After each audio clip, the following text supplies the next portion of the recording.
রাজনীতির আমি খুব বেশি জানি না বা বুঝি না, দাদারা অনেক কিছু জানেন বোঝেন, সেই নিয়ে আমি কোনো কথা বলতে চাই না। কিন্তু একটা কথা না বললে নয়, যেটা আমরা পড়াশোনা করেছি, রাজনীতি না পড়লেও আমি কিন্তু পলিটিক্যাল সায়েন্স একটু পড়াশোনা করেছিলাম।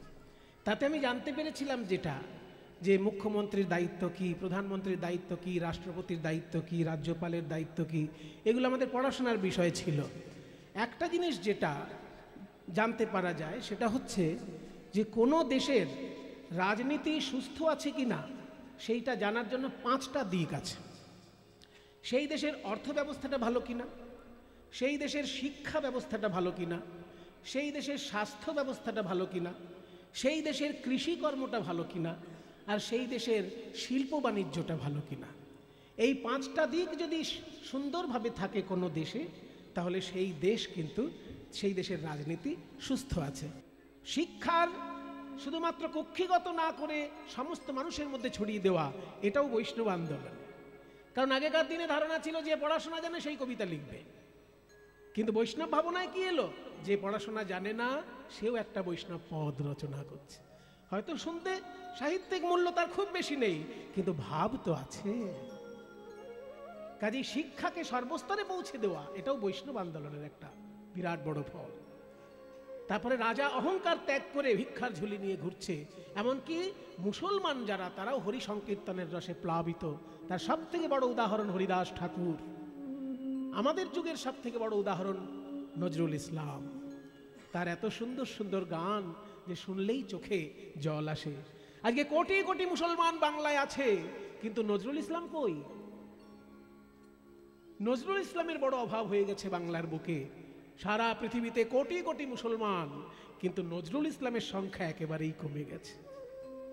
নজরুল ইসলাম দরকার, মানুষের মধ্যে সঠিক সম্প্রীতি আনতে নজরুল ইসলাম দরকার, নইলে কে গাইবে?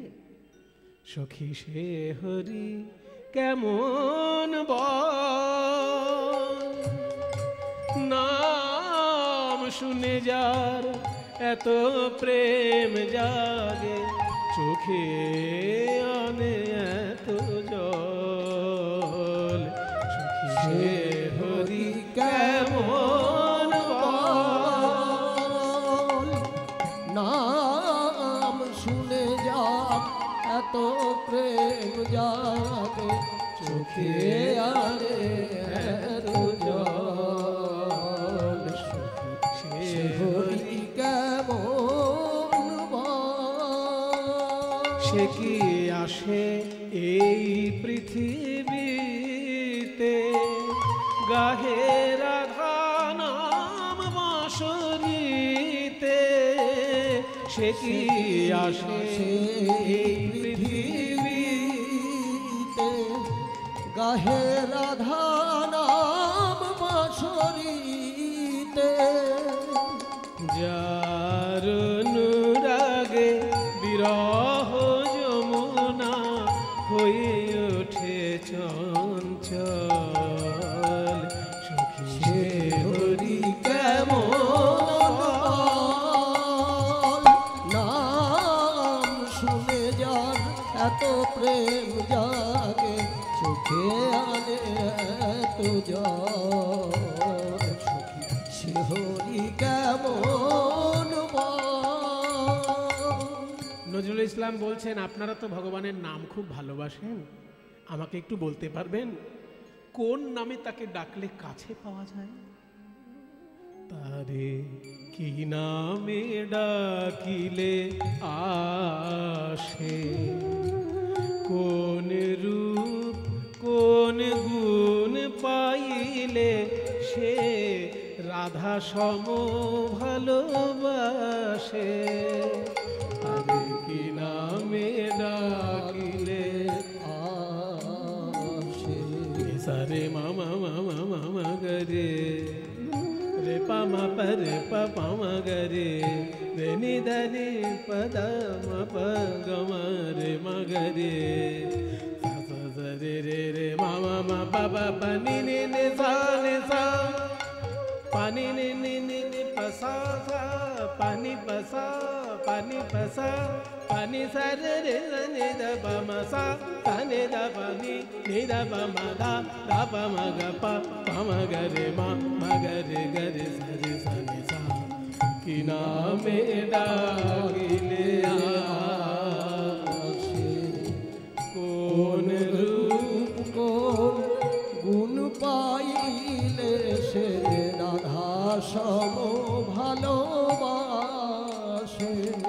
সখী শুনেছি সে নাকি কালো জালে কেমন সে এত আলো।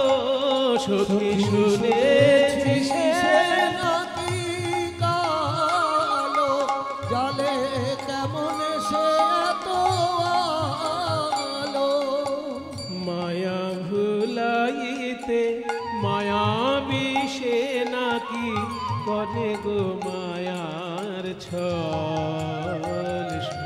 সে হরি কেমন বল নাম শুনে যা এত প্রেম জাগে চোখে আনে এত জল।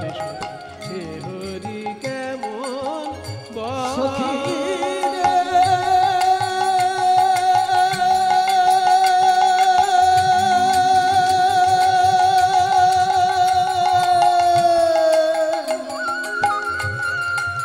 সখী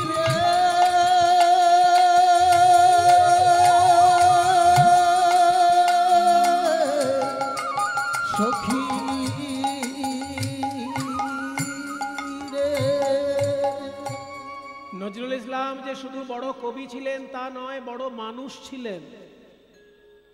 যতটুকু আমি শুনেছি সরস্বতী পিসি এবং অন্যান্য আমাদের আচার্যদের মুখে, তারা বলেছেন হরিদাস করের কণ্ঠে কীর্তন শুনে তিনি হরিদাস করকে হাতে ধরে নিয়ে গেছিলেন রেডিওতে কীর্তন গাইবার জন্য। তাহলে এগুলো তো কীর্তন জগতে তার অবদান, এগুলো কি ভুললে চলবে?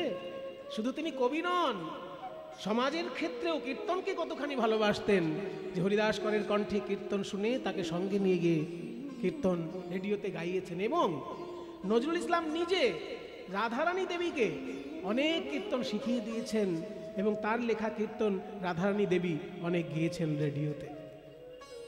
কাজী কীর্তন কতখানি ভালোবাসতেন নজরুল ইসলাম।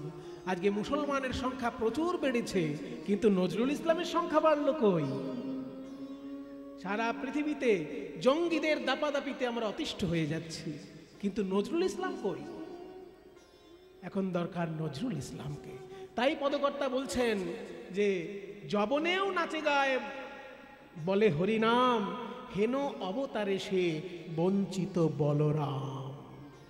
হেন অবতারে সে বঞ্চিত বলরাম রে, হেন অবতারে সে বঞ্চিত বলো রাম রে, হেন অবতারে সে বঞ্চিত বলো রাম রে, হেন অবতারে সে বঞ্চিত বলো বলরাম রে,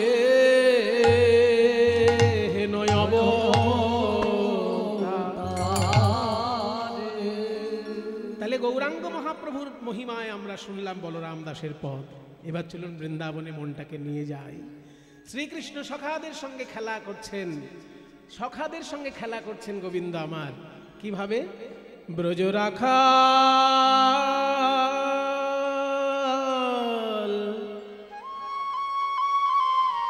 একটা অপ্রচলিত সুরে দাসপাড়ি তালের গান গাইছে। এটাও দ্বিজেন বাবু মানে দ্বিজেন দে মহাশয়ের শেখানো, রাধারমণ কর্মকারের প্রিয় দোহার দ্বিজেন দে। ব্রজ রাখাল, কীর্তন জগতে এই সুরটির নাম হচ্ছে সারং। দুপুরবেলার রাগ সারং, কীর্তনে এইটিকেই সারঙের রূপ বলা হয়। ব্রজ রাখাল যমুনার তীরে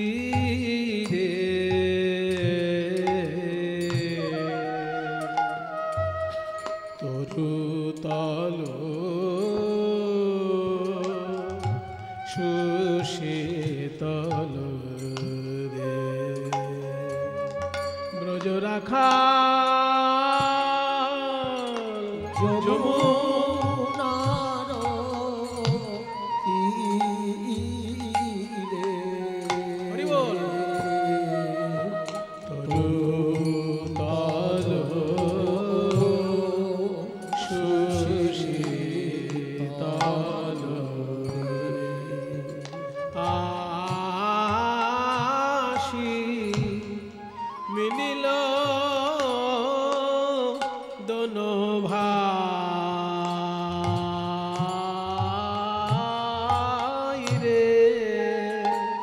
সবে বলে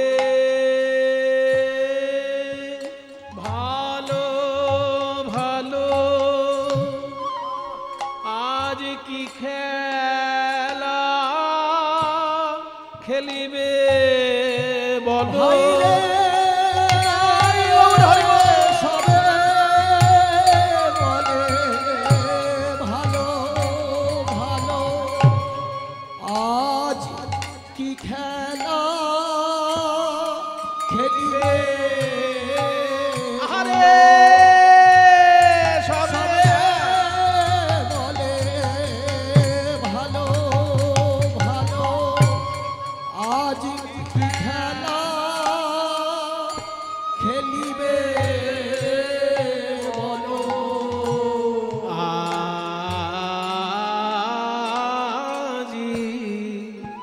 খেলিব ইহঠাই রে, এ যে পরম রমণীয় স্থান, এ যে পরম রমণীয় স্থান। বলি শ্রী যমুনা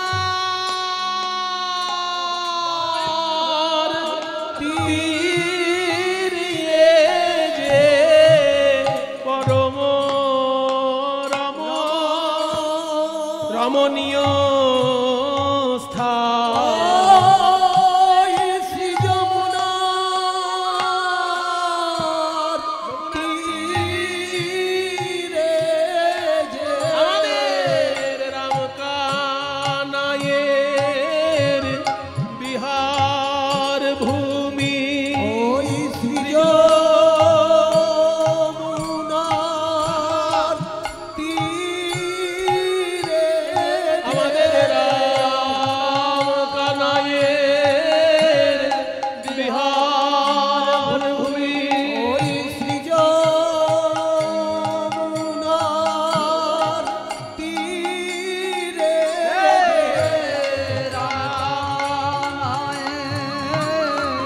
বিহার ভূমি, ওই শ্রী যমুনার তীরে আমাদের বিহার ভূমি। বলি যাই রে শোভার বলাই যাই হেইয়া দাদুর গুরু দাদুর গুরু দাদুর গুরু দাদুর গুরু হেইয়া যাই রে শোভার বলাই যাই রে ওই রামকানাইয়ের বিহার ভূমি, যাই রে শোভার বলাই যাই রে কানাইয়ের বিহার ভূমি, যাই রে শোভার বলাই এ যে পরম রমণীয় স্থান। আজি খেলিব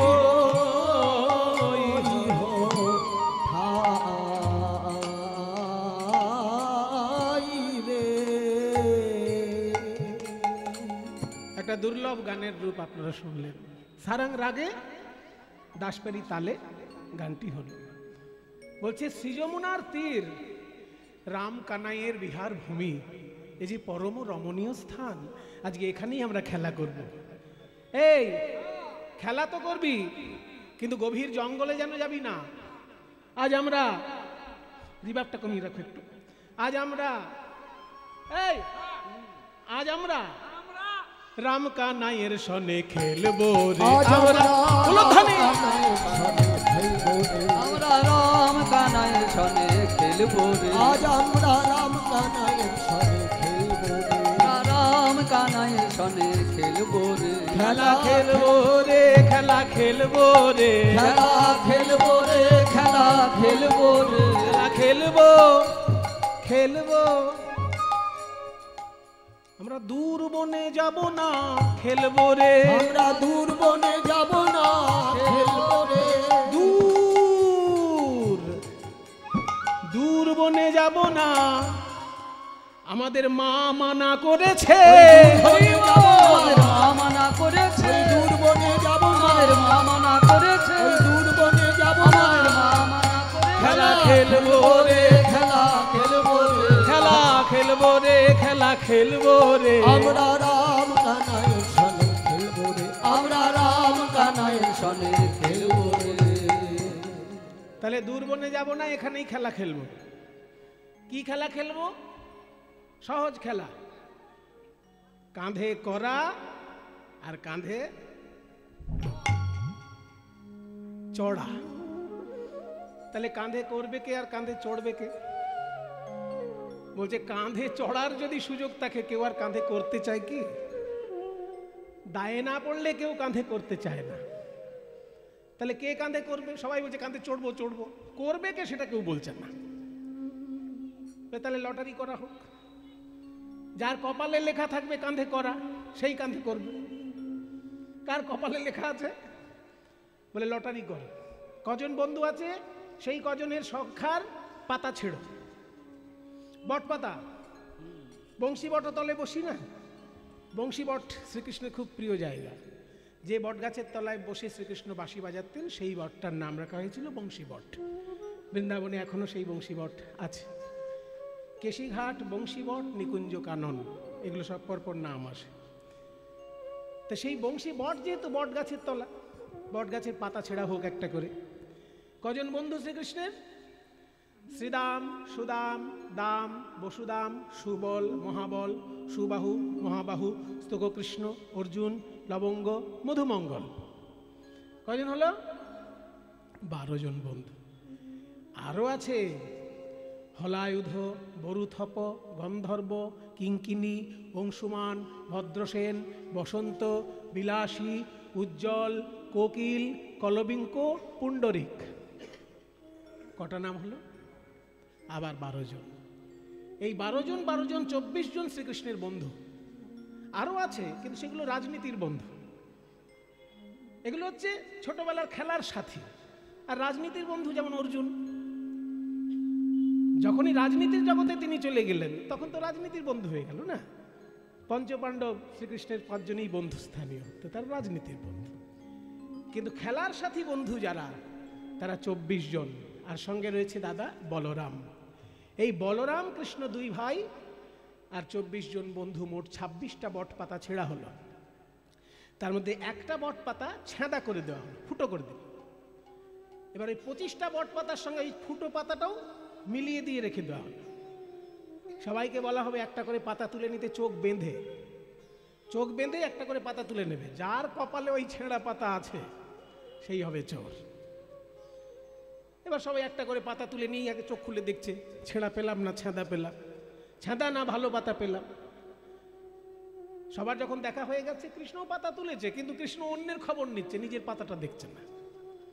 এই সুদাম, তুই কেমন পেয়েছিস? সুদাম, সুবল, আমিও ভালো পেয়েছি। তুই? আমিও ভালো। সবাই তো ভালো পাতা পেয়েছে। এবার সবাই বলছে কানাই তোর পাতাটা দেখি। কৃষ্ণ তো নিজের পাতা এখনো দেখেনি।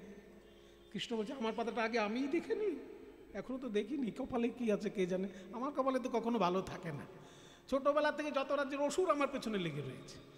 ওই পুতনা, অঘাসুর, বকাসুর, শকটাসুর, বৃন্দাবনে আর কি কোনো ছেলে নেই? সব আমার পেছনে। দেখি আমার কপাল। যেই দেখেছে, এ বাবা এ কি? চোর চোর কানাই চোর, চোর চোর চোর চোর। এই তো পেয়েছি, কানাই যখন চোর, তাহলে কানাই সবাইকে কাঁধে করবে। সেটা বলছে ভালো ভালো, তোদের কাঁধে চাপার ইচ্ছা হচ্ছে কাঁধে চাপবি, একদম চোর বলবি না। চোরকে চোর বলবো না তো কি? চোরকে চোর বলা? আমি যখন ছানা মাখন চুরি করি আমি একা খাই, তোরাও তো খাস। চুরি করার খাবার যে খাবে সেও চোর, তা আমার কাঁধে চাপ। শ্রীকৃষ্ণ শ্রীদাম সুদামকে কাঁধে নিয়ে চলেছেন। সুদামারে লইয়া কানাই ছুটিতে লাগিল, সুদামারে লইয়া কানাই ছুটিতে লাগিল, সুদামারে লইয়া কানাই ছুটিতে লাগিল। ওই সুদাম আমারে লইয়া কানাই ছুটিতে লাগিল বট তলে আসি উপনীত হলো আর পপ্প আম্র বৃক্ষ তলে উপনীত হলো দাঁড়া রে দাঁড়া রে দাঁড়া রে দাঁড়া ওরে আমার জীবন কানাই দাঁড়া রে দাঁড়া রে আমার জীবন কানাই দাঁড়া রে দাঁড়া কেমন পাকা পাকা কেমন পাকা পাকা ফল ধরেছে দাঁড়া রে দাঁড়া রে পাকা পাকা ফল ধরেছে দাঁড়া রে দাঁড়া কেমন পাকা পাকা ফল ধরেছে দাঁড়া রে দাঁড়া পক্ক আম্র বৃক্ষ তলে আসিয়া দাঁড়ালো পক্ক আম্র বৃক্ষ তলে আসিয়া দাঁড়ালো এই কানাই দাঁড়া তাড়াহুড়ো করিস না, এটা পাকাম এই মাথার সামনে ঝুলছে, দাঁড়া পেড়েনি। সুদামা যেই পাকা ফলটি পেড়েছে, ওই পাকা ফল পাকা আমটি পেয়ে সুদামা ভাবছে আমি আগে খাবো না কানাইকে আগে দেব। আমি পেয়েছি যখন আমারই খাওয়া উচিত, কিন্তু আমরা তো বৃন্দাবনের রাখাল, ভাই কানাইকে না দিয়ে তো আমাদের ভালো লাগে না খেতে। তাই আমি ছাড়িয়ে কানাইয়ের মুখে ধরি, কানাই খাক, তারপর বেঁচে থাকলে আমি খাবো। নেরে কানাই এই পাকা ফল বৃন্দাবনে ফলেছে, বড় সুস্বাদু এই পাকা আম, তুই খা রে কানাই খা। আমাকে কাঁধে বইছিস বলে তোর পরিশ্রম হচ্ছে, ক্ষুধা পেয়েছে, তা বলে যেন পুরো আমটা আবার খেয়ে নিস না। তুই মা যশোদার কোলে বসে এত খাস। পদকর্তারা কি লিখেছেন কৃষ্ণের খাওয়া সম্পর্কে? পদকর্তারা লিখে দিয়েছেন পরিষ্কার, দণ্ডে শতবার খায় নাহি তার লেখা, নবনী লোভিত গোপাল পাছে আই সে একা। এক দণ্ডে নাকি শতবার খায়। সব বনে সে কাণ্ড বাবা, কিছু মনে করবেন না। ভগবান খায় না সারা পৃথিবীর লোক বলে, আর আমাদের মনে ঋষিগণ বলেন যে ভগবান খান, তাকে খাওয়াতে পারলে তবে তিনি খান, আমার আপনার হাতে খাবেন না। ওই শবরীর মতো যে খাওয়ানোর জন্য ভালোবাসার ডালি সাজিয়ে বসে আছে, তার কাছে ভগবান খান। দণ্ডে শতবার মানে কি? এক দণ্ড মানে কি? জ্যোতিষীরা বলেন এক দণ্ড মানে 24 মিনিট। 24 মিনিটে এক দণ্ড। আর শ্রীকৃষ্ণ মা যশোদার হাতে খেতে এতই ভালোবাসেন, 24 মিনিটের মধ্যে 100 বার খাচ্ছেন। 100 গ্রাস 24 মিনিটের মধ্যে শেষ। তাই বলে কানাই রে তুই তো খেতে বড় ভালোবাসিস, কিন্তু আমাকে কাঁধে নিয়েছিস বলে আরো ক্ষুধা পেতে পারে। আবার বৃন্দাবনের গাছ পাকা আম তোর সেবার জন্যই প্রকৃতি ফলিয়ে রেখেছে। ভালো লাগলে ক্ষুধা পেলে আমটা খাবি রে কানাই, কিন্তু দেখিস গোটায় আমটা যেন খাস না, অন্তত এক কামড় যেন আমার জন্য রাখিস। কেন বলি জানিস কানাই, তোরে ঠো বড় মিঠো লাগে ভাই রে কানাই। ও ঠো বড় মিঠো লাগে ভাই রে কানা। তোর এঠো বড় মিঠো লাগে ভাই রে কানা। তোর বড় মিঠো লাগে ভাই রে কানা। আমরা খাইতে বড় সুখ পাই, তাই তো এঠো কানাই রে খাইতে বড়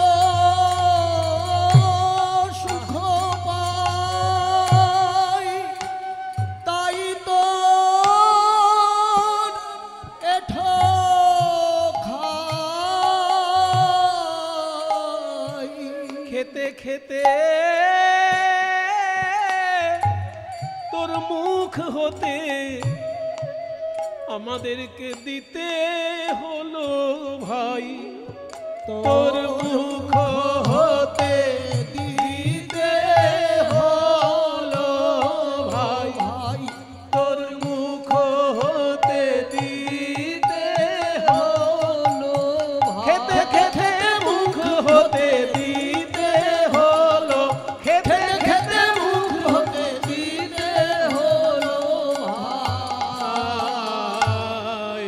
এঠো বড় মিঠো লাগে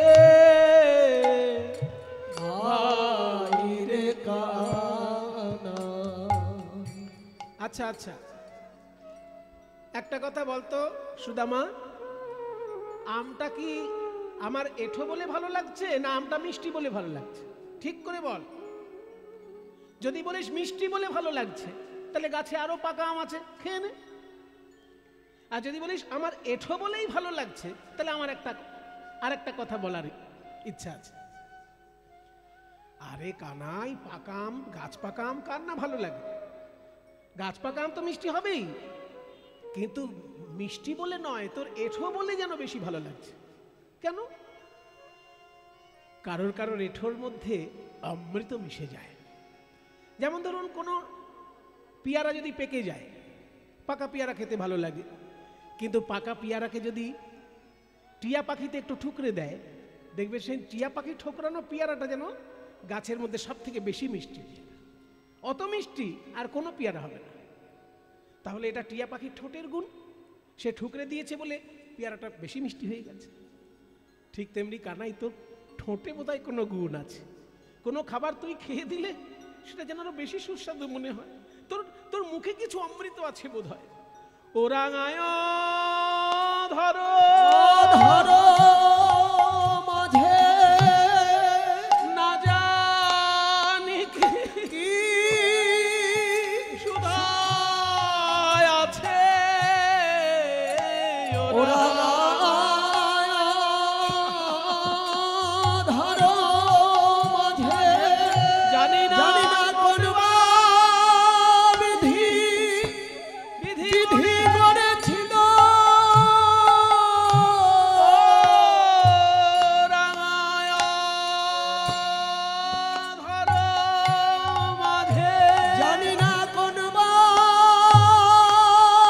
বিধি বিধি করেছিল ভাই কানাই রে তোর বদন খানি বিধি বিধি করে করেছিল ভাই রে তোর বদন জানি না বিধি করেছিল তোর বদন খানি বিধি করেছিল ওরা ধরো মাঝে না জানি কি সুধা সুধায় আছে ভাই কানাই রে তোর চাঁদ মুখের বলি হারি যাই, তোর চাঁদ মুখের বলি হারি যায় কানাই রে তোর চাঁদ মুখের বলি বলি হারি যাই। এঠো বড় মিঠো লাগে ভাই রে কানা। আচ্ছা আচ্ছা, বুঝতে পেরেছি। তাহলে আমটা মিষ্টি বলে ভালো লাগছে না, আমার এঠো বলেই বেশি ভালো লাগছে। তাহলে আমার এঠো বলেই যদি আমটা বেশি ভালো লাগে, আমার এঠোটা এমনি এমনি কেন দেব? ভালো জিনিস পেতে গেলে তো ভালো মূল্য দিতে হবে, বলো। পিতলের প্রদীপ, সোনার প্রদীপ দুটোই এক, দেখতে এক, কিন্তু সোনার দাম আর পিতলের দাম আকাশ পাতাল ছোঁয়া। ভালো জিনিস পেতে গেলে তার মূল্য দিতে হবে তো।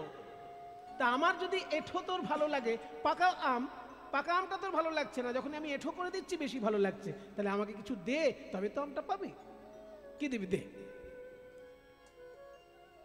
ভাই কানাই রে, আমার অঙ্গে দামি দামি গয়না আছে, সোনার আংটি আছে, সোনার বাজু আছে, সোনার হারে আছে। আমার মা গোষ্ঠে আসার সময় আমায় সাজিয়ে দিয়েছে।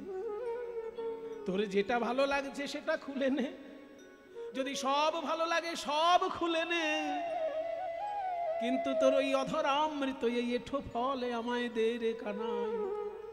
নে নে, সব কিছু নেই, সব নিয়ে নে। এই উপহার না খাইয়া আমার দিকে দাও কানাই রে, উপহার নাও খাইয়া আমার দিকে দাও।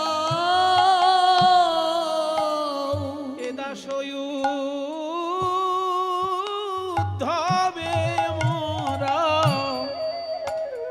কিছু দিতে চাই, উদ্ধবে মোরা কিছু দিতে চাই। এ দাসয়ুদ্ধবে মোরা কিছু দিতে এ দাসয়ুদ্ধবে মোরা কিছু দিতে, এ দাসয়ুদ্ধবে মোরা কিছু দিতে চাই।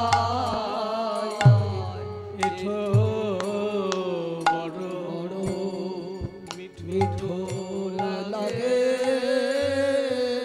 ভাই রে কানা। ভাগ্যবান পদকর্তায় উদ্ধব দাস এক পাশে দাঁড়ায় বলে, হে সুদামা, তুমি আমার গোবিন্দের অধরামৃত সুধা প্রাণ ভরে আস্বাদন করো। ওই এঁঠো ফল ভাই কানাইয়ের থেকে তুমি প্রাণ ভরে খাও। কিন্তু এই যে দেখো, আমি আঁচল পেতে দাঁড়ায় আছি, আম খাবার পর ওই আঁটিটা যেন এদিক ওদিক ফেলে দিও না। আমার গোবিন্দ আম খাক, শেষ কামড় তুমি খাও, কিন্তু আঁটিটা যেন এদিক ওদিক ফেলে দিও না। এই যে আমি আঁচল পেতে দাঁড়িয়ে আছি, আমি তো সেই সাথে বাহ, বসে আছি, আঁচল পেতে বসে আছি। সেই আশাতে বসে আছি, সেই আশাতে বসে আছি। প্রসাদের কণা প্রসাদ পাবো বলে সেই আশাতে বসে আছি। প্রসাদের কণা প্রসাদ পাবো বলে আমি তো সেই আশাতে বসে আছি। প্রসাদের কণা প্রসাদ পাবো বলে পেলে আমার নর জনম ধন্য হবে। প্রসাদের কণা প্রসাদ পেলে পরে আমার নর জনম ধন্য হবে। প্রসাদের কণা প্রসাদ পেলে পরে আমাদের নর জনম ধন্য হবে। প্রসাদের কণা প্রসাদ পেলে পরে আমি তো সেই আশাতে বসে আছি। তোর এঠো বড় মিঠো লাগে ভাই রে ভাই রে কানা। কানা।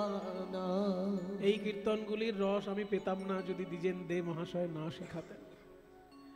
ভাগ্যিস এইরকম গুরু আমার জীবনে পেয়েছিলাম, তা নাহলে কীর্তন নিয়ে হয়তো সারা জীবন ব্যবসা হতো, কোনোদিন রস আস্বাদন হতো না। কীর্তন নিয়ে ব্যবসা করা খুব সহজ, কিন্তু কীর্তন শেখাটা সহজ নয়, আর অল্প ভাগ্যের কথাও নয়। ভাগ্য ভালো না থাকলে এইরকম গুরু পাওয়া যায় না। দ্বিজেন দে মহাশয়কে ভাগ্যিস জীবনে পেয়েছিলাম, তা নাহলে এরকম একটা সুন্দর কীর্তন গান আছে আমার কোনোদিন জানাই থাকতো না। সারং রাগে কি সুন্দর দাসপিড়ি গান, নানা রকম সুর, অথচ সারং রাগে দাসপিড়ি গান, এগুলো সব দ্বিজেন দে মহাশয়ের শেখানো। এঠো বড় মিঠো লাগে ভাই রে কানায়। এইরকম আনন্দের দিন বৃন্দাবনে কিন্তু বেশি দিন থাকলো না। হঠাৎ একদিন অক্রূর এসে দাঁড়ালো বৃন্দাবনে। সাবধান সাবধান সাবধান, কংসের বার্তা নিয়ে অক্রূর এসেছে বৃন্দাবনে। কৃষ্ণ বলরামকে নিয়ে যাবে মথুরায় ধনুর্যজ্ঞের নিমন্ত্রণে। কংস অক্রূরকে পাঠিয়েছে, শুনেছে কৃষ্ণ বলে একটা ছেলে আছে বৃন্দাবনে, নাকি খুব সমাজ সেবা করছে। কালিয়নাগের একটা 20 জলের বিরাট বড় সরোবর ছিল, সেই কালিয়দহে নাকি কালিয়নাগটাকে মেরে তাড়িয়েছে। 20 জল এখন পরিষ্কার পরিচ্ছন্ন হয়ে গেছে। গিরিগোবর্ধন ধারণ করে নাকি বন্যার হাত থেকে সকলকে বাঁচিয়েছে। অনেক বড় বড় অসুর মেরে নাকি বৃন্দাবনকে রক্ষা করেছে। বিরাট সমাজ সেবা করছে ওই ছোট্ট ছেলেটা। ওকে আমার এখানে আনো, ভালো করে দেখিয়ে দেবো সমাজ সেবা। এমন মারবো বেটা মরেই যাবে। তবে সাবধান, ওকে যে আমি মারার জন্য ডাকছি এটা যেন ঘুণাক্ষরেও প্রকাশ না পায়। ওরা গ্রামের ছেলে, কোনোদিন শহরের ভালো খাবার খাইনি, আমাদের এখানে খাবার জন্য নিমন্ত্রণ করছি, শুনলেই একেবারে জিভটা লকলক কি বলে নোলা নোলায় তখন ছুটে আসবে বৃন্দাবনে, বৃন্দাবন থেকে মথুরায় খাবার জন্য। ওই গ্রামে কি খাবার থাকে ভালো? কৃষ্ণকে আনবেন, আমার রথ নিয়ে যান। কংস রাজা বলছে আমার রথটাই নিয়ে যান। এবার মনে করুন রাষ্ট্রপতি যদি কাউকে ডেকে পাঠায় সেটা আলাদা ব্যাপার, আর রাষ্ট্রপতি যদি নিজের গাড়ি পাঠিয়ে দেয় কাউকে আনার জন্য, কত বড় সম্মান সেটা। যে রাষ্ট্রপতি নিজেই গাড়ি পাঠিয়ে দিল যে আমার গাড়িতে করে ওকে নিয়ে আসবে, বিরাট সম্মান। গ্রামের লোক এই সম্মান কোনোদিন ভাবতে পারে? তাই বলছে আমার রথ নিয়ে যাবেন, এবং আমার রথে কৃষ্ণ থাকবে, কৃষ্ণের দাদা থাকবে মানে বলাই থাকবে, আর নন্দ রাজা থাকবে। এই 3 জন থাকবে আমার রথে, ওটা ভিআইপি ব্যাপার। আর একটা রথ নিয়ে যান, সেটা কৃষ্ণের বন্ধুদেরকে নিয়ে আসবেন। কারণ শুধু কৃষ্ণকে নিমন্ত্রণ করলে তারপর ছেলেটা মরে গেলে সবাই ভাববে ছেলেটাকে মারার জন্যই ডেকেছে। কিন্তু বন্ধু বান্ধব সঙ্গে আসলে কেউ আর আমাকে দোষ দিতে পারবে না। ওই জন্য আর একটা রথ নিয়ে যান। ওই রাজ্যের গাদাখানেক রাখাল বন্ধু আছে নাকি কৃষ্ণের, ওদেরকেও একটা রথে নিয়ে আসবেন, তাহলে আর কেউ দোষ দিতে পারবে না। এগুলো ভাগবতে সব লেখা আছে, তবে আমি যে ভাষায় বলছি হয়তো এরকম এই গাদাখানেক এইসব কথা ভাগবতে লেখা নেই, আমি একটু গোদা বাংলায় বলছি। তাই আমার রথে আনবেন কৃষ্ণ, বলরাম আর নন্দ রাজা, এই 3 জনকে। আর একটা রথে নিয়ে যান, সেটা বন্ধুদেরকে নিয়ে আসবেন। তাই অক্রূর এসে ঘোষণা করে দিল যে বিরাট বড় একটা যজ্ঞ করছেন কংস রাজা, তাতে তোমাদের বিশেষ নিমন্ত্রণ, তোমরা রাজার অতিথি হয়ে যাবে। এই দেখো কংস নিজে পাঠিয়েছে তার গাড়ি, এই গাড়িতে নন্দরাজা যাবেন, কৃষ্ণ বলরাম যাবেন, আর একটা গাড়ি আছে পেছনে, ওতে শ্রীদাম সুদাম দাম বসুদাম, ওই যে 24 জনের নাম শুনলেন, ওরা সবাই যাবে। তাই কৃষ্ণ আজকে নিয়ে চলল সবাইকে আনন্দিত মনে। অক্রূর নিয়ে চলল সকলকে কংস রাজার নিমন্ত্রণে। অক্রূর চাপাইয়া রথে হরি নীল প্রাণনাথে, ওই অক্রূর চাপাইয়া রথে হরি নীল প্রাণনাথে, আধার করিয়া ব্রজপুর রে, ব্রজ আধার হলো রে, ব্রজ আধার হলো রে, কৃষ্ণচন্দ্র দর্শনে ব্রজ আধার হলো, ওই কৃষ্ণচন্দ্র দর্শনে যেন ত্রিভুবন আধার হলো, কৃষ্ণচন্দ্র দর্শনে ত্রিভুবন আধার হলো, চন্দ্র দর্শনে ত্রিভুবন আধার হলো, চন্দ্র দর্শনে ত্রিভুবন আধার হলো, কৃষ্ণচন্দ্র দর্শনে আধার হলো রে,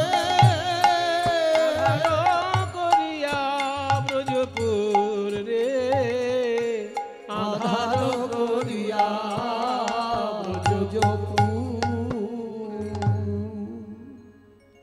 কৃষ্ণকে যে উদ্দেশ্যে এনেছিল কংস, পুরো ব্যাপারটা উল্টো ঘটে গেল।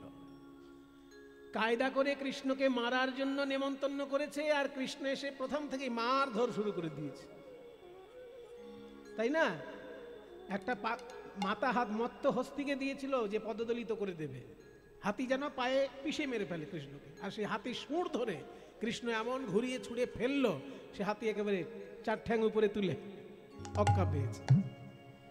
হাতিকে ছুড়ে ফেলতে পারে এইরকম শক্তি শ্রীকৃষ্ণের ছিল, এটা ভালো করে জেনে রাখুন। কৃষ্ণ শুধু অলিতে গলিতে প্রেম করে বেড়াননি। যেসব বদমাইশ লোকেরা কৃষ্ণের প্রেম ও চরিত্র নিয়ে নিন্দা করে বেড়ায়, তাদের জেনে রাখা উচিত যে শ্রীকৃষ্ণ শুধু প্রেম করে বেরিয়েছেন গলিতে গলিতে, তা নয়, হাতিকে ছুঁড়ে ফেলার ক্ষমতা ছিল তার হাতে। যদি ভাগবতের আপনি প্রেম লীলা বিশ্বাস করেন, তাহলে তার শক্তি লীলাটাও বিশ্বাস আপনাকে করতে হবে। একদিক মানি আর একদিক মানি না, তাহলে আপনি অর্ধেক কৃষ্ণকে মানেন, গোটা কৃষ্ণ মানেন না। কৃষ্ণ যেমন প্রেমে সিদ্ধ ছিলেন, তেমনি শক্তি প্রদর্শনে সিদ্ধ ছিলেন, তেমনি জ্ঞান অর্জনে সিদ্ধ ছিলেন। কৃষ্ণ যতটা পড়াশোনা করেছে সেই যুগে ভারতবর্ষের কোনো ছাত্র অতটা পড়াশোনা করেন। সন্দীপনী মুনির বিশ্ববিদ্যালয়ে 64টা বিদ্যা তিনি অর্জন করেছিলেন। কোন ছেলে করেছে সেই যুগে কৃষ্ণ ছাড়া? আমাদের 6 গোস্বামী শ্রীকৃষ্ণের ওই প্রেমময় রূপটাকে উপাসনা করেন বলে তার দিকটা বেশি করে তুলে ধরেছেন বাংলার সাহিত্যে, কিন্তু গোটা কৃষ্ণকে আমাদের চিনে রাখা সকলের কর্তব্য। তাই শ্রীকৃষ্ণ করলেন কি, হাতির সুর ধরে ঘুরিয়ে ছুঁড়ে ফেলে দিলেন, আছাড় খেয়ে হাতি মরল। চানুর মুষ্টিক বলে 2 জন মল্লযোদ্ধা ছিল, তাদেরকেও মেরে ফেলল। কৃষ্ণের কাছে গিয়ে যখন লড়াই করতে গেল, কৃষ্ণকে কিন্তু কংস ছুরি, কাঁচি, তলোয়ার কোনো কিছু ব্যবহার করেননি। কংসের হত্যায় কৃষ্ণ সরাসরি করেননি। কৃষ্ণকে দেখে কৃষ্ণ মারবে এই ভয়েতেই আঁতকে উঠে কংস মারা গেছে। ভাগবতটা ভালো করে পড়ে দেখবেন। কোথাও যদি সিনেমা টিনেমায় দেখিয়ে থাকে যে কংসের গলা টিপছে, ভুল দেখাচ্ছে, কিংবা কংসকে ছুরি মারছে, ভুল দেখাচ্ছে, বা কংসকে ঘুষি মারছে, ভুল দেখাচ্ছে। হ্যাঁ, যেটা করেছেন চুলের মুঠি ধরেছেন। কারণ কংস তার বাবাকে জেলখানায় পাঠিয়েছিল। নিজের বাবাকে যে জেলখানায় পাঠিয়ে রাজা হয়, সে একটা মানুষ, সে একটা অপদার্থ। রাজনীতি যখন করতে আসবে, রাজনীতির শিক্ষা থাকা উচিত তোমার মধ্যে। রাজনীতির শিক্ষা যদি তোমার মধ্যে না থাকে, তুমি কিসের রাজনীতি করবে? বাবাকে জেলখানায় পাঠিয়ে দিচ্ছ আর নিজে সিংহাসনে বসে যাচ্ছ কংস। তুমি যতখানেই শক্তিশালী হও না কেন, তুমি কিন্তু অসভ্য। তাই বাবাকে যেমন চুলের মুঠি ধরে কংস জেলখানায় ভরে দিয়েছিল, তেমনি কংসকে চুলের মুঠি ধরে সিংহাসন থেকে নামিয়েছিলেন কৃষ্ণ।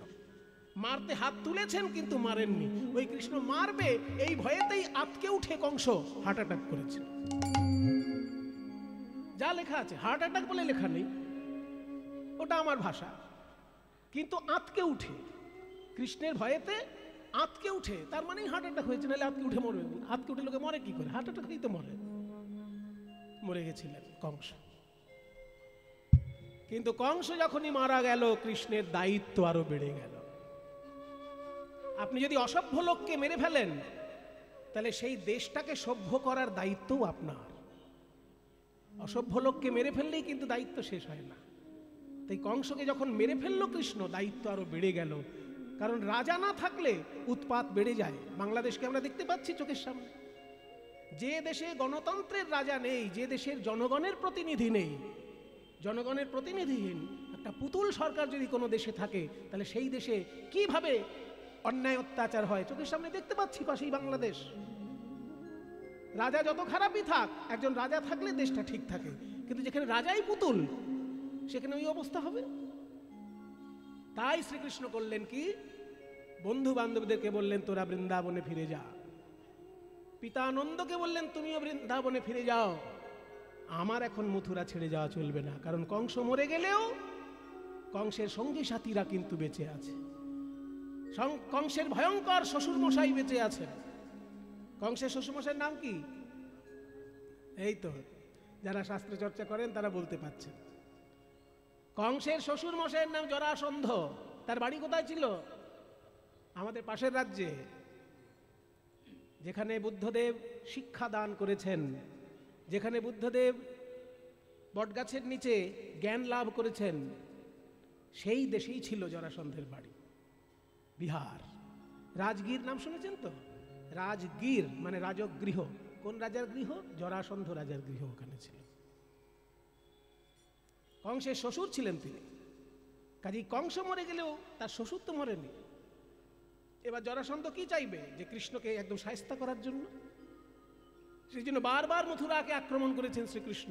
এই জরাসন্ধ মথুরায় বারবার নিজের প্রসার বসাতে চেয়েছিল, কিন্তু পারেনি কৃষ্ণের জন্য জরাসন্ধ। তাই বলল, কংস মারা গেলেও কংসের শ্বশুর মরেনি, কংসের বন্ধুরা মরেনি, তাই আমাকে মথুরায় থাকতে হবে, তোমরা বৃন্দাবনে চলে যাও। বন্ধুদেরকে পাঠিয়ে দিলেন বৃন্দাবন, নন্দরাজাকে পাঠিয়ে দিলেন বৃন্দাবন। কৃষ্ণ আর বলরাম দুটি ভাই থেকে গেলেন মথুরায়। শ্রীকৃষ্ণ একটা জিনিস ভালো করে বুঝলেন, যে শিক্ষা লাভ না করলে শাসন করার মহিমা বোঝা যায় না। শাসন করতে গেলে তাকে শিক্ষা লাভ করতে হবে। তাই শ্রীকৃষ্ণ শিক্ষা লাভ করার জন্য চললেন কোথায়? শান্তিপনি মুনির বিশ্ববিদ্যালয়ে। শান্তিপনি মুনির বিশ্ববিদ্যালয়ে শিক্ষা লাভ করার জন্য চললেন। আর ওদিকে সুদামার কি হলো? সব বন্ধু বান্ধব বৃন্দাবনে ফিরে এলো, কিন্তু সুদামা কৃষ্ণ বিরহে কাতর হয়ে কানাই কানাই বলে উন্মাদ হয়ে গেল। ভাই কানাই রে,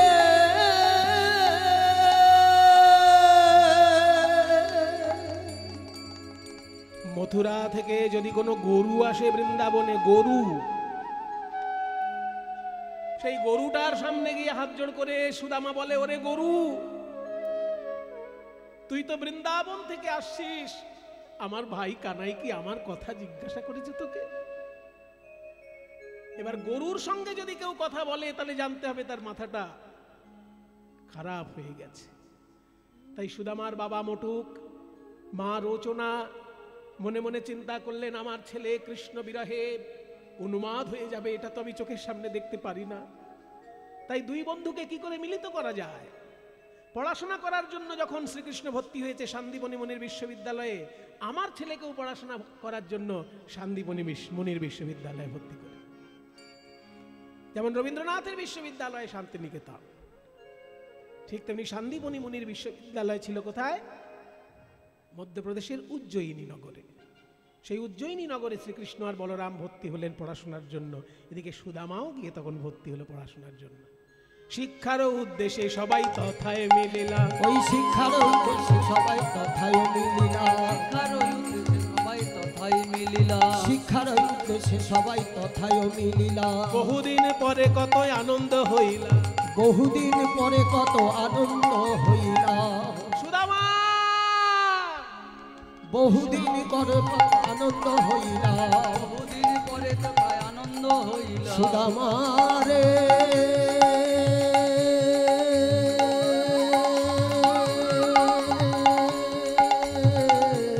সুদামা কেমন আছিস? ভালো আছি।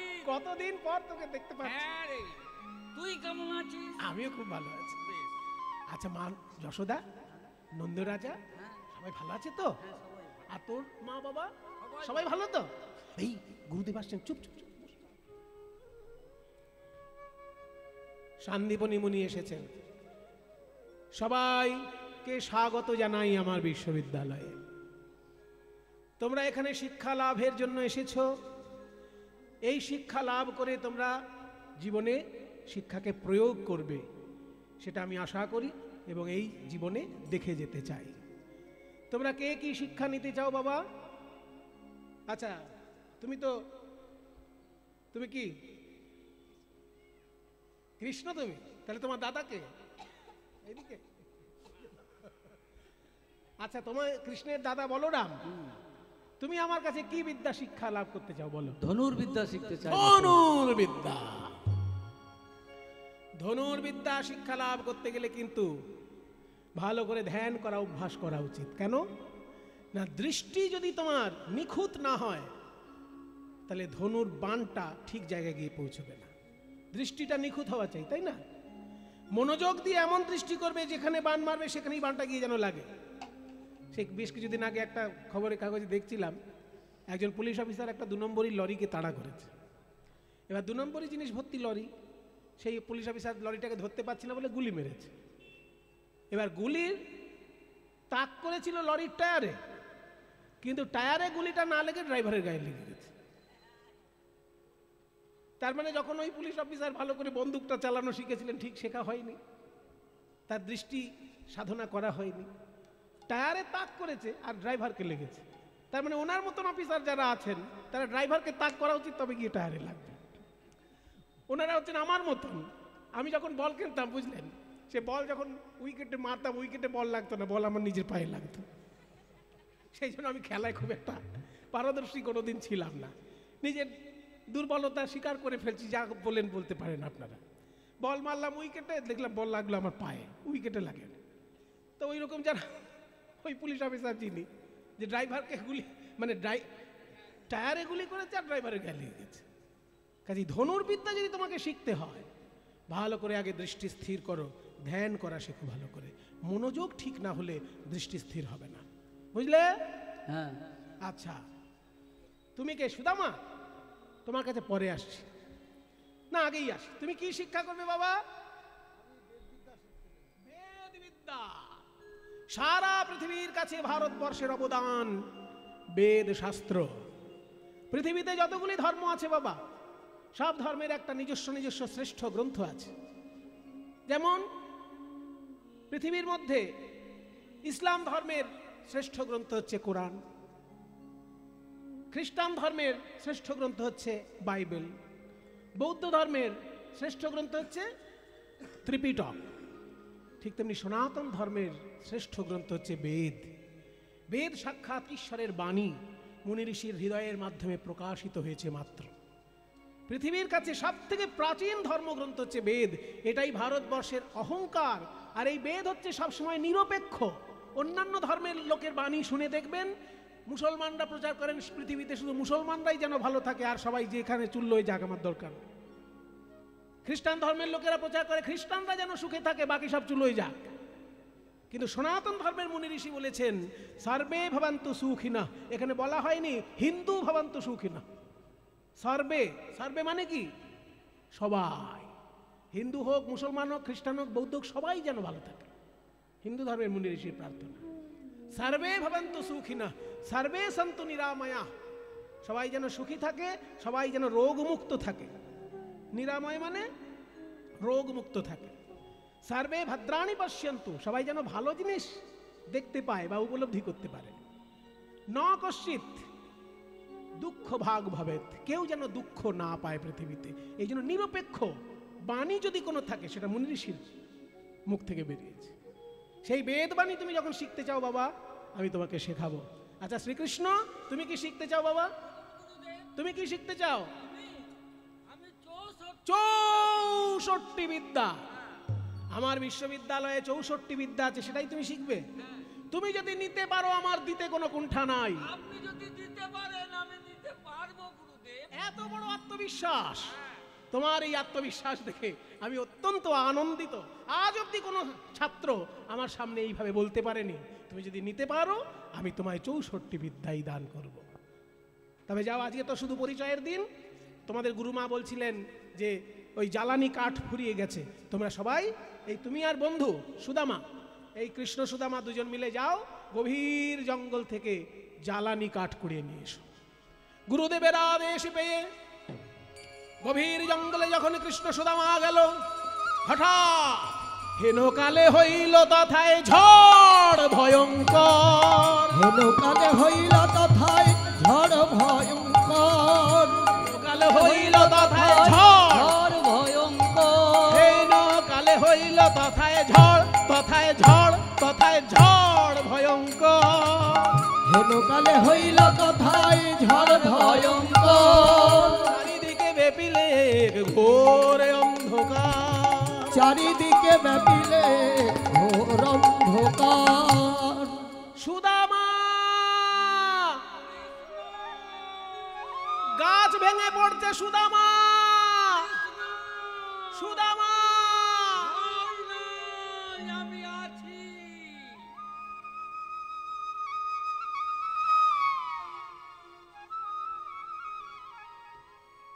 সুদামা কৃষ্ণকে বুকে জড়িয়ে নিয়ে উপুড় হয়ে থাকলো।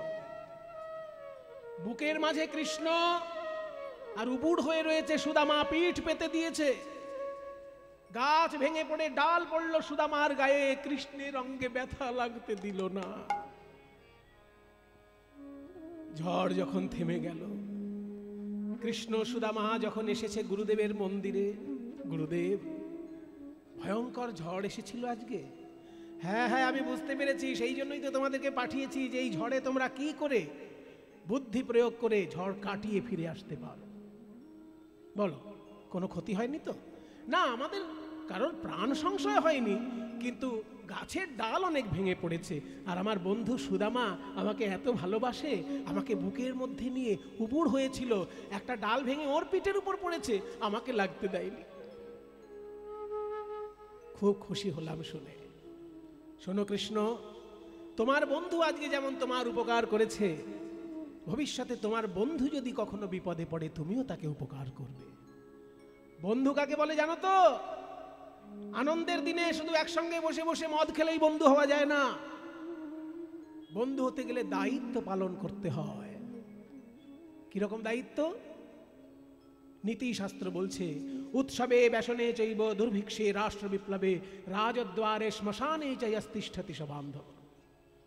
যে আনন্দের দিনে সঙ্গে থাকে উৎসবে, ব্যসনে চৈব দুঃখের দিনেও যে সঙ্গে থাকে, দুর্ভিক্ষে যখন দুর্ভিক্ষ ওই করোনার মতন পরিস্থিতি যখন হবে, আমি ইনকাম করছি আমার বন্ধু করছে না, তখন বন্ধুকে খাইয়ে নিজেকে খেতে হবে, ভাগ করে খেতে হবে।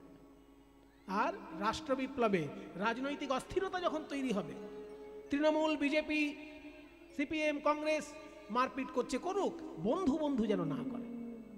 বন্ধুত্বের মধ্যে কখনো রাজনীতিকে আসতে দেবেন না। যে আপনার বন্ধু, আপনি তৃণমূল, বন্ধু বিজেপি, কখনো ভোটের সময় যে যাকে ভালোবাসেন তাকে বন্ধু দেবেন, কিন্তু রাজনীতিকে কখনো বন্ধুত্বের মধ্যে আসতে দেবেন না। পরিবারের মধ্যে কখনো রাজনীতিকে ঢোকাবেন না। বাবা সিপিএমে ভোট দেয়, ছেলে তৃণমূলে ভোট দেয়, দাদু কংগ্রেসে ভোট দেয়, হতেই পারে, যার যে মতাদর্শ ভালো লাগে সে তাতে ভোট দিতে যাক, কিন্তু পরিবারের অস্থির কাণ্ড কখনো রাজনীতির জন্য করবেন না। ভারতবর্ষের অসুস্থ রাজনীতিকে আপনারা সবাই সুস্থ করে তুলুন।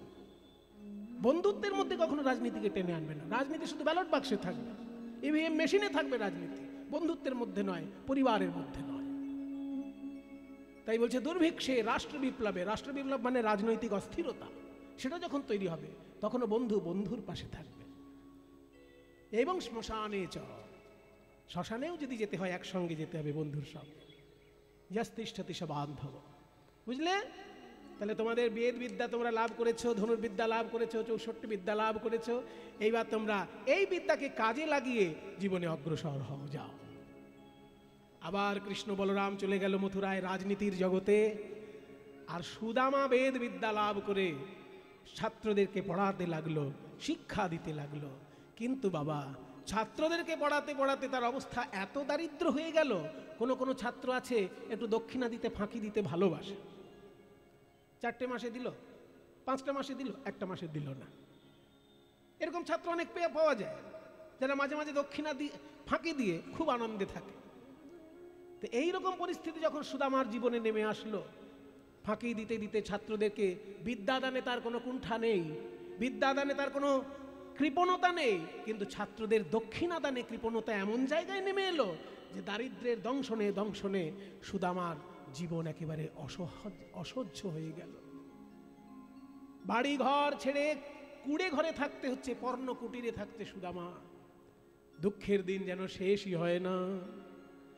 আবার কি খেলা খেলিবে শ্রী হরি, কি খেলা পড়িল মনে, আবার কি খেলা খেলিবে শ্রী হরি, কি খেলা পড়িল মনে। লীলাময় তুমি ওগো শ্রী হরি, লীলাময় তুমি ওগো শ্রী হরি, খেলা বুঝিব কেমনে কেমনে। আবার কি খেলা খেলিবে শ্রী হরি, কি খেলা পড়িল মনে। আবার কি খেলা খেলিবে শ্রী হরি, কি খেলা পড়িল মনে। বেদ চর্চা যেহেতু করতে হয়, যজ্ঞও তাকে করতে হয়, এবং কোনো কোনো যজ্ঞ আছে যেগুলো স্ত্রী পাশে না থাকলে যজ্ঞ সম্পূর্ণ হয় না। মায়েরা জেনে রাখুন, কিছু কিছু যজ্ঞ প্রাচীনকালে ছিল যেগুলো পাশে স্ত্রী না থাকলে সেই যজ্ঞ সম্পূর্ণ হতো না। ওই জন্য যজ্ঞ করার জন্য বিবাহ করতেই হতো, ধর্ম পালনের জন্য বিবাহ করা হয়। ওই জন্য স্ত্রীকে সনাতন ধর্মে বলা হয় সহধর্মিণী। শুধু দেহটা নিয়ে ছিনিমিনি খেলার জন্য বিবাহ নয় আমাদের মুনি ঋষিদের কাছে। আমাদের মুনি ঋষিদের কাছে বিবাহ হচ্ছে ধর্ম আচরণ করার জন্য। যার জন্য রামচন্দ্র যখন যজ্ঞ করেছিলেন, পাশে সীতা দেবী ছিল না বলে সোনার সীতা বানিয়ে নিয়ে তাকে যজ্ঞ করতে হয়েছে। সোনার সীতা বানিয়ে নিয়ে যজ্ঞ করতে হয়েছে তাকে। তাই সুশীলাকে বিবাহ করলো সুদামা, কিন্তু অর্থের দিকে সে কখনো চিন্তা করে না। পরমার্থের চিন্তায় সারাক্ষণ বিভোর থাকে, অর্থের কথা সে ভাবেই না। দেখতে দেখতে এমন করুণ অবস্থা হলো, দিন আনে দিন খায় এমন অবস্থা। ছাত্র এসে দক্ষিণা দিলে তবে সংসার চলে, নইলে সংসার অচল। সুতা ধরে তুমি নাচাও পুতুল, সুতা ধরে তুমি নাচাও পুতুল, কেউ হাসে কেউ কাঁদে ব্যাকুল। সুতা ধরে তুমি নাচাও পুতুল, কেউ হাসে কেউ কাঁদে আকুল। নদীরে কুল ভাঙিয়া বড় ওই কুল, নদীর কুল ভাঙিয়া বড় ওই কুল। খেলা বুঝিব কেমনে কেমনে, আবার কি খেলা খেলিবে শ্রী হরি, কি খেলা পড়িল মনে। আবার কি খেলা খেলিবে শ্রী হরি, কি খেলা পড়িল মনে।